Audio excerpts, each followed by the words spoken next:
नमो भगवते रुद्राय नमस्ते रुद्रमन्यव उतोत इषवे नमः नमस्ते अस्तु धन्वने बाहुभ्यामुत ते नमः यात इषुः शिवतमा शिवम् बभूव ते धनुः शिवा शरव्या यातवतया नो रुद्रमृडया याते रुद्र शिवा तनोरघोरा पापकाशिनी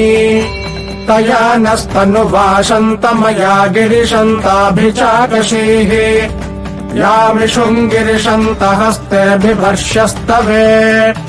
शिवाङ्गिरित्रताम् कुरु माहि गुंसेः पुरुषम् जगत् शिवेन वचसा त्वा गिरिशाच्छावदामसि यथा नः सर्वमिज्जगत यक्ष्मगुम् सुमना असत् अभ्यवोचदधिवक्ता प्रथमो दैव्योऽभिषक् अहीगिश्च सर्वान् जम्भयन् सर्वाश्च यातु धान्यः असौ यस्ताम्रो अरुण उत बभ्रुः सुमङ्गलः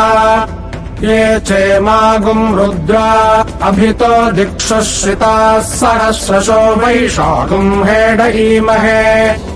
असौ यो वसर्पति नीलग्रीवो विलोहितः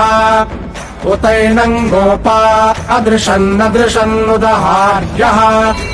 उतैनम् विश्वा भूतानि सदृष्टो मृडयातिनः नमो अस्तु नीलग्रीवाय सहस्राक्षाय मीदुषे